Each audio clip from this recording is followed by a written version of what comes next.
Orang ini sangat jenius. Dia bisa mengatur rencana sedemikian rapinya untuk merampok sebuah bank. Bahkan hanya butuh waktu 3 menit untuk melakukan aksinya. Semua polisi dibuat kebingungan, apalagi tidak ditemukan bukti sama sekali di TKP. Untungnya, ada satu orang polisi dengan kemampuan ingatan langka, di mana dia mengingat apapun kejadian yang pernah dilihatnya. Akankah kasus perampokan ini terkuak? Atau masih ada cara lain yang bisa digunakan pria jenius ini untuk mengelabui polisi? Dan inilah Cold Eye.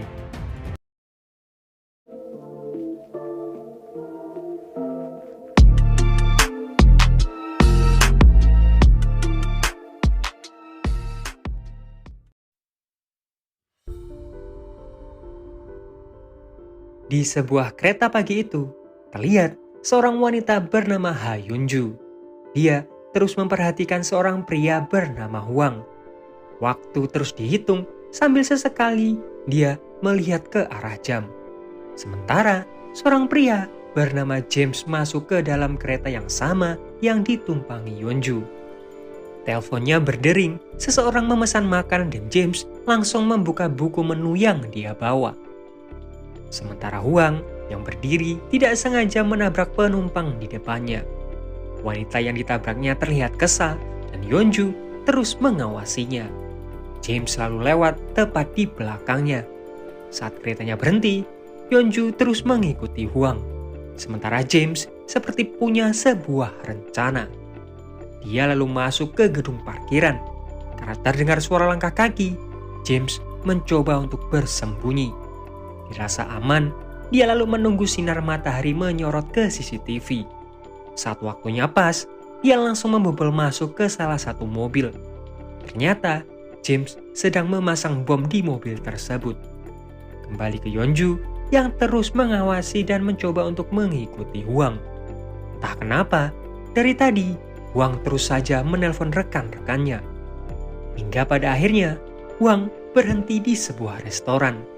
Mau gak mau, Yonju juga makan di sana demi bisa terus mengawasinya.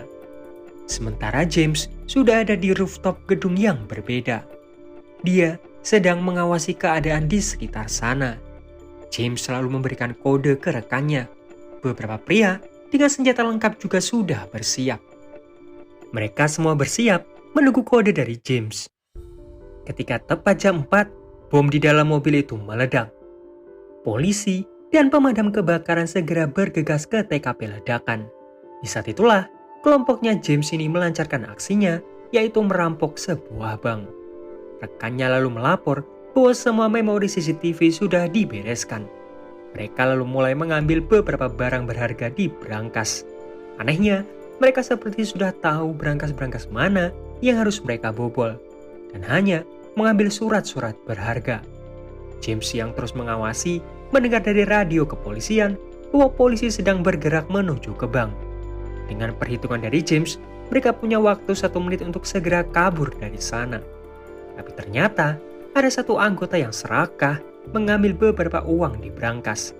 Sempat terjadi perselisihan dan waktu semakin mepet. 2 orang perampok sudah kembali ke mobil, menyisakan 2 orang lainnya yang masih berselisih. James mencoba mencari solusi. Dia lalu memberikan kode ke rekannya yang lain untuk mengulur waktu. 2 orang yang lain akhirnya datang, tapi polisi keburu sampai di sana. Mereka lalu dikejar. Rekannya yang lain langsung menghadang polisi. Si brewok langsung kabur dan para perampok ini bisa melenggang pergi. Kembali ke Huang yang mulai curiga dengan Yonju. Dia lalu mendekat, membuat Yonju sedikit panik. Huang bertanya, kenapa dari tadi Yonju ini mengikutinya? Sempat terjadi perselisihan dan Huang memperkenalkan dirinya sebagai kepala kelas khusus pengawasan. Dia lalu mengurangi nilai ujiannya Yonju karena bisa dengan mudah ketahuan. Huang lalu bertanya apa saja yang bisa dilaporkan tentangnya. Dan di sini Yonju bisa menjelaskan dengan detail apa yang dia lihat. Yonju juga ingat detail saat Huang menabrak wanita di kereta. Tapi masih ada yang mengganjal di benaknya, yaitu siapa yang mengambil koran milik Huang yang terjatuh. Yonju berpikir keras. Dia lalu membuat skenario di dalam otaknya. Hingga pada akhirnya, dia tahu ada pria berusia 20 tahunan yang mengambil koran itu. Dan pria yang dimaksud baru saja melewati mereka. Wang mulai memuji kemampuan Yeonju. Dia memang butuh seseorang yang bisa mengingat secara detail apapun yang dia lihat. Yeonju mencoba memastikan apakah dia gagal dalam ujiannya. Tanpa menjawab, Wang berlalu pergi. Yeonju sadar ada tulisan yang ditinggalkan oleh Wang dan ternyata Yeonju lulus ujian. Malam harinya, James datang menemui para perampok bank. Dia langsung menghajar salah satu dari mereka. Orang yang dihajar James ini adalah orang yang mengambil uang dan melenceng dari rencana. James melakban wajahnya. Dia lalu membakar mobil yang digunakan para perampok ini. James mengancam akan membunuh siapa saja yang melenceng dari rencananya. Karena dia sudah 10 tahun melakukan semua ini, dia tidak ingin ada kegagalan. Salah satu di antara mereka meminta maaf dan memberikan surat-surat berharga itu. Sementara di kantor polisi, Wang dibuat kebingungan menyelidiki perampokan tadi siang. Tidak ditemukan petunjuk sama sekali terkait pelakunya. Kembali ke James, dia pergi ke sebuah toko di pinggiran. James memberikan sebuah kunci mobil yang langsung diambil oleh orang misterius. Orang misterius ini lalu menukarkan surat-surat berharga itu dengan uang. Pria yang menyemir sepatunya James menjelaskan bahwa surat-surat deposito itu adalah milik politikus yang korupsi. Jadi, jika dia merampok dari mereka juga tidak akan berani lapor ke polisi. Pria misterius itu lalu memberikan kunci mobilnya James bersama dengan tugas barunya. James lalu memeriksa bayarannya. Kembali ke kantor polisi, Wang dibuat takjub dengan apa yang dilakukan kelompok ini. Semua terlihat sangat rapi, bahkan hanya membutuhkan waktu 3 menit untuk merampok bank tersebut dan kabur. Wang yang hampir putus asa lalu diperlihatkan sesuatu oleh rekannya. Wang sadar bahwa pria brewok ini adalah bagian dari kelompok perampok yang menaiki truk. Seluruh tim lalu diminta mencari keberadaan pria brewok ini. Nah, ternyata Yeonju pernah berpapasan dengan pria brewok ini. Dan dia juga terlihat berhenti di sebuah minimarket. Esok harinya, Yeonju datang ke kantor. Karena hari ini adalah hari pertamanya bekerja dan dia agak sedikit canggung.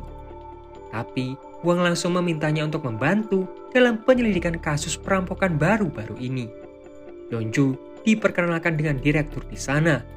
Direktur yang melihat nilai ujiannya Yeonju mengizinkannya bergabung di dalam tim penyelidikan. Karena satu-satunya petunjuk yang berhasil mereka temukan adalah pria brewok itu, tim ini lalu disebar ke beberapa tempat. Mereka mulai melakukan penyamaran sambil terus mencari keberadaan pria brewok itu. Sampai malam, mereka belum juga menemukan petunjuk. Esok harinya, James masuk ke sebuah minimarket. James selalu mulai masuk ke ruangan rahasia di dalam minimarket tersebut. Di sanalah dia merencanakan perampokan selanjutnya. James juga mulai memperhatikan daerah di sekitar sana. Karena tempat itu terdapat di tengah kota, puluhan CCTV menjadi masalah utama di sini. Tapi, James sepertinya sudah menemukan solusi dari permasalahan itu. Dia lalu mencoba melakukan skenario perampokan di dalam pikirannya sambil mencoba menghitung waktunya. Dirasa sudah pas, rencana pun siap dieksekusi. Di tempat berbeda, polisi menemukan orang dengan ciri-ciri pria brewok itu. Seluruh tim diminta untuk merapat, tapi saat akan ditangkap, ternyata itu bukan pria yang mereka cari. Kembali ke James yang memastikan timnya sudah siap. James memberikan kode jika listrik padam, kelompoknya harus bergerak. Tiba-tiba, listrik di beberapa gedung mati. Kelompok ini langsung beraksi. Mereka mencuri sebuah dokumen penting. Gak berselang lama, listrik nyala kembali dan kelompok ini berhasil keluar sebelum polisi datang ke TKP. Rencana sukses, tapi James merasa ada orang yang tidak sengaja mengawasinya. Dia bergegas ke gedung sebelah dan membunuh pria tersebut. Sementara di markas, direktur sangat marah, apalagi setelah mendapatkan laporan terjadi perampokan kembali. Dia meminta Huang dan timnya untuk lebih teliti mencari pelakunya. Di hadapan Huang saat ini ada sebuah penculikan, dan Yeonju yang baru keluar dari toilet melihat hal tersebut. Dia meminta izin untuk membantu mereka, tapi Huang melarangnya. Huang sudah menghubungi polisi dan Yeonju dilarang membantu karena ditakutkan penyamarannya akan terkuak. Yeonju bersikeras untuk membantu, apalagi dia terus saja mendengar teriakan korban. Para penculik ini meremehkan Yeonju, tapi ternyata Yeonju punya keahlian berkelahi. Cuma karena kurangnya pengalaman, dia hampir ditusuk salah satu penculik. Untungnya, Huang datang tepat waktu untuk membantu. Polisi lalu datang ke sana. Huang di sini sangat marah. Tugas Yeonju dari awal masuk ke tim ini untuk mengawasi. Meskipun ada orang yang terbunuh di hadapannya, dia tetap harus fokus pada tugasnya. Di sisi lain, James kembali ke tempat yang kemarin untuk menyerahkan hasil curiannya. Di sini, James bilang dia ingin berhenti. Tapi, pria di depannya ini ingin James menjalankan tugas terakhirnya. James menolak dan berlalu pergi. Saat dia kembali ke mobilnya, tiba-tiba dia diserang dari belakang. Karena terdesak, James selalu menabrakkan mobilnya dan melawan balik. Setelah itu, dia kembali lagi ke pria yang tadi. Dia akan melakukan tugas itu, tapi dengan syarat ini benar-benar tugas terakhirnya. Saat di rumah, James dihubungi seseorang yang bilang bahwa paspor palsunya sudah siap. Esok harinya, Yeonju datang terlambat. Dia meminta maaf atas apa yang terjadi semalam dan akan mengikuti aturan yang ada. Tim ini lalu mulai mencari ke daerah-daerah yang belum mereka selidiki. Lagi-lagi, sampai malam, mereka belum juga menemukan pria brewok itu. Padahal, berkali-kali pria brewok itu terlihat di CCTV. Yeonju berpikir sejenak. Dia lalu sadar akan sesuatu. Ide itu coba dibicarakannya ke Kapten Huang. Jadi, ada beberapa kawasan yang tidak memiliki CCTV. Nah, pria brewok itu terlihat di ujung-ujung kawasan itu. Yang artinya, kawasan itu digunakan kelompok perampok ini untuk bersembunyi. Huang pun setuju dengan idenya Yeonju. Bahkan kini, ia diberikan izin untuk turun ke lapangan. Beberapa anggota timnya memberikan selamat karena akhirnya Yeonju turun ke lapangan. Tiba-tiba, Yeonju melihat orang dengan ciri-ciri yang mereka cari. Cuma, dia perlu mengkonfirmasi wajahnya. Jadi, dia meminta bantuan anggota tim yang lain. Yeonju terus mengikutinya, tapi Huang meminta Yeonju mengganti penyamarannya dulu. Dua anggota tim mencoba mendekat, tapi saat akan berpapasan di persimpangan, ada sebuah kendala. Rencana lalu diatur ulang.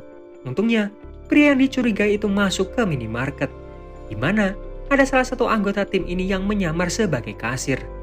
Dan benar saja, pria brewok itu berhasil dikonfirmasi. Yeonju terus mengikuti si brewok sampai ke sebuah apartemen. Saat di pintu lift, si brewok terus melihat ke arah Yeonju. Dia bahkan bertanya, siapa Yeonju ini? Direktur dan Huang panik, takut jika Yeonju ketahuan. Saat masuk ke lift, si brewok terus mengawasi Yeonju penuh nafsu. Saat pintu lift terbuka, Yeonju menjatuhkan beberapa koin. Dari sinilah Yeonju tahu nomor apartemen brewok. Dia lalu berganti tugas dengan anggota tim yang lain. Huang memuji Yeonju, apalagi ini tugas lapangan pertamanya. Rekannya yang lain mulai mengambil sidik jari brewok dan memasang beberapa kamera di sekitar sana. Sementara James sedang memikirkan rencana untuk tugas selanjutnya. Kali ini mereka akan merampok di pasar saham. Nantinya mereka akan membobol server perusahaan saham tersebut. Di tempat berbeda, Huang dihubungi untuk melihat TKP pembunuhan seseorang di apartemennya. Karena tidak ditemukan jejak pelakunya, Huang berhasil menyimpulkan sesuatu. Korban ini ternyata suka memfoto wanita-wanita yang berganti pakaian. Dan Huang menemukan bekas tripod kamera biasa dipasang. Menurut perkiraannya, korban ini tidak sengaja memoto sesuatu. Ada kemungkinan sesuatu itu ada di atap gedung. Sementara Yeonju yang terus mengawasi brewok, melihat seseorang mengambil sampahnya. Sampah-sampah itu lalu coba untuk diselidikinya. Huang lalu melihat ada beberapa sobekan kertas. Ketika coba untuk disusun, terlihat seperti permainan sudoku. yang membuat Huang merasa aneh karena jawabannya salah semua. Dari sinilah Huang yakin bahwa ini suatu kode. Kode itu coba untuk dipecahkan. Seluruh tim bergerak cepat sampai mereka menemukan bahwa itu IP dari perusahaan pasar saham. Esok harinya, si brewok keluar naik taksi. Yang ternyata supir taksi itu adalah petugas yang menyamar. Semua tim dikerahkan menuju ke sebuah pabrik terbengkalai. Dari sanalah mereka mulai mendapatkan identitas kelompok-kelompok ini. Penyadapan coba untuk dilakukan, di mana di dalam kelompok ini sedang membicarakan rencana mereka merampok pasar saham. Direktur meminta anak buahnya menyelidiki sambungan ponsel di sana. Anak buahnya ngasih tahu bahwa telepon itu sedang tersambung ke jaringan lain. Timnya Huang langsung disebar di dekat perusahaan pasar saham. Sementara James yang di dekat sana mulai mencurigai seseorang yang dia temui. Huang waktu itu juga sempat melihat James, tapi hal itu coba untuk diabaikannya. Timnya terus diminta untuk mengawasi para perampok ini. Sementara dia dan Yeonju mencari keberadaan dalang di balik rencana perampokan. Di waktu yang sama, James sudah berada di rooftop. Dia lalu mengawasi kelompoknya. Di saat itulah, dia melihat wanita yang tadi dia curigai. James mencoba melacak sinyal radio kepolisian. Dia akhirnya sadar bahwa tempat itu sudah dikepung. Sepertinya rencananya sudah bocor. Operasi lalu dibatalkan. Kelompok perampok ini segera kabur dari sana. Huang yang mendapatkan laporan itu berasumsi bahwa dalangnya ada di atap gedung sambil mengawasi sekitar. Dia lalu pergi ke salah satu gedung tertinggi di sekitar perusahaan pasar saham. Huang yang waktu itu ada di tangga darurat mendengar suara langkah kaki. Tapi ternyata James juga sadar ada seseorang di bawah. Dia lalu memelankan langkahnya. James mulai merasa aneh. Dia memutuskan untuk keluar dengan memecahkan kaca. Huang kehilangan jejaknya, sementara Yeonju berusaha mendekat ke sana. Direktur sendiri meminta anak buahnya mencari keberadaan James melalui CCTV. Tapi ternyata James sudah mempersiapkan pelariannya. Dia melewati gang-gang yang tidak ada CCTV-nya. Direktur lalu memerintahkan timnya yang lain untuk menangkap para perampok ini. Sebuah jalan persimpangan dipersiapkan. Lampu lalu lintas juga diatur agar para perampok ini menuju ke tempat yang mereka persiapkan. Para perampok ini pun tidak bisa menghindar. Salah satu anggotanya bahkan tewas tertembak. Rekannya yang lain mencoba melawan dan menembaki polisi. Kembali ke Huang yang kehilangan jejaknya James. Huang lalu meminta rekannya di markas untuk menghubungi James. Saat James mengangkat teleponnya, di saat itulah Huang dan Yeonju mulai mencari orang yang sedang menelpon. James mulai curiga. Huang lalu sadar dia seperti pernah melihat pria dengan tas coklat itu. Dia lalu mengejarnya. Sementara kelompok perampok ini berusaha kabur. Polisi menembaki mereka satu persatu. Hingga pada akhirnya 4 orang perampok yang selamat berhasil ditangkap. James mendengar berita penangkapan rekan-rekannya. Dan dari belakang, Huang dan juga Yeonju bergantian mengikutinya. James mulai curiga setelah melihat Huang. Jadinya, Huang mengutus Yeonju untuk kembali membuntuti James. Cuma dia yang kini bisa mendekati James. Tapi karena jaraknya terlalu jauh, Yeonju mulai kebingungan. Tapi salah satu rekannya mendekat dan mencoba mencari identitasnya. Rekannya yang waktu itu memakai seragam menegur James yang menyeberang jalan sembarangan. Dia meminta identitasnya James. Huang memberikan komando untuk melihat KTP-nya saja. Setelah itu, biarkan James pergi. Tapi tiba-tiba, Yeonju melihat rekannya ini terkulai lemas. Semua orang panik. Yeonju mencoba mendekat dan rekannya ini sudah bersimbah darah. Tapi, direktur meminta Yeonju untuk mengejar James. Yeonju tidak menurut. Dia takut rekannya kenapa-napa. Huang lalu datang dan dia yang langsung mengejar James. Tapi karena terlalu lama, Huang jadi kehilangan jejaknya. Rekannya tak sadarkan diri. Yeonju dan Huang lalu mengantarkannya ke rumah sakit. Di sini, Yeonju meminta maaf karena dia, James, jadi lolos. Tiba-tiba, beberapa dokter datang sambil panik karena pasien sudah tidak bernafas. Di sisi lain, pria tukang semir yang sering ditemui James melapor ke atasannya bahwa James gagal dalam misinya. James selalu datang ke tokonya.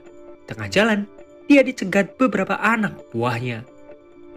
Puluhan orang bersenjata itu bisa dengan mudah James habisi. Dia lalu mendekati pria tukang semir itu dan membunuhnya. Dan setelah kejadian itu, anehnya, James menghilang begitu saja. Dia tidak terlihat di CCTV manapun. Seakan dia tahu di mana saja letak CCTV di seluruh kota ini. Yeonju sendiri masih terpukul atas tewasnya rekan setimnya. Dia bahkan tidak mampu menampakkan dirinya di kantor. Dia hanya mengurung dirinya di kamar. Tapi di saat itu, dia sadar pernah bertemu dengan James di kereta. Dari ingatannya inilah, Yeonju tahu brosur yang dibawa James. Dia mencoba pergi ke minimarket tersebut. Dan benar saja, dia melihat James yang baru saja keluar. Hwang lalu dihubungi, dia langsung menelpon direktur. Yeonju terus mengikutinya. Direktur dipandu oleh Hwang mencoba melihat CCTV di dekat TKP. James berhenti di sebuah restoran. Di sana, dia mengambil paspor palsunya dan juga sebuah pistol. Yeonju mengirimkan SMS alamat restorannya. Tapi tiba-tiba, James malah duduk di kursinya. Yeonju panik. Hwang dan juga direktur bingung karena Yeonju belum juga melapor. Apalagi, kondisi jalan waktu itu sedang macet. James bertanya, apakah mereka pernah bertemu? Yeonju mengelak, tapi James bertanya kembali, kenapa dari tadi Yeonju ini mengikutinya? Hwang tiba-tiba datang, dan James yang pernah melihat Hwang sadar, dia langsung pergi. Di sini, Hwang mengambil alih, tapi ternyata James sudah menunggunya. Yeonju baru sadar bahwa James mengambil pisau di meja makan. James langsung menyerang Hwang. Hwang mencoba melawan, tapi tusukan di perutnya membuatnya tak berdaya. Teriakan Yeonju terdengar dan James langsung pergi. Hwang bilang dia tidak apa-apa. Yeonju diminta untuk mengejar James. Hujan hari itu membuat Yeonju kesulitan melihat James. Apalagi pandangannya terhalang oleh payung orang-orang yang lewat. Untungnya hujan segera reda dan Yeonju bisa menemukan James. Yeonju mencoba untuk tenang dan mengikuti James kembali. Ambulans selalu datang dan berhasil tepat waktu mengobati Hwang. Kembali ke Yeonju, yang bisa dia lakukan hanya mengikuti James. Dia tidak bisa menghubungi siapa-siapa karena HP-nya tertinggal. Direktur di markas meminta semua anak buahnya untuk memeriksa CCTV satu persatu. James terus menghindari area CCTV, tapi Yeonju cerdik. Dia terus menampakkan dirinya di CCTV sambil mengikuti James, agar markas bisa tahu keberadaannya. James lalu masuk ke stasiun. Dia menunggu kereta datang. Tapi James sudah tahu bahwa dia sedang diikuti. Jadi ketika Yeonju masuk ke dalam kereta, James segera pergi dari sana. Yeonju bergerak cepat. Dia langsung keluar dari gerbong kereta dan mencuri HP seorang penumpang. Bingung di mana keberadaan James, Yeonju mencoba masuk ke sebuah pintu yang tersegel. Yeonju berusaha menghubungi markas, tapi karena sinyalnya jelek, suara jadi tidak begitu jelas. Dari sedikit petunjuk itu, Hwang mencoba mencari keberadaan Yeonju. Sampai dia menemukan ada satu ruangan di stasiun itu yang sudah lama tidak digunakan. Semua tim diperintahkan untuk bergerak ke sana. Sementara Yeonju dibekap dari belakang oleh James. Hwang berlari secepat mungkin. Beberapa tim bersenjata pun mendekat. Yeonju dijadikan sandera. Suara kereta terdengar. Di saat itulah Yeonju menusuk kaki James dengan pulpen. James langsung melompat ketika keretanya lewat.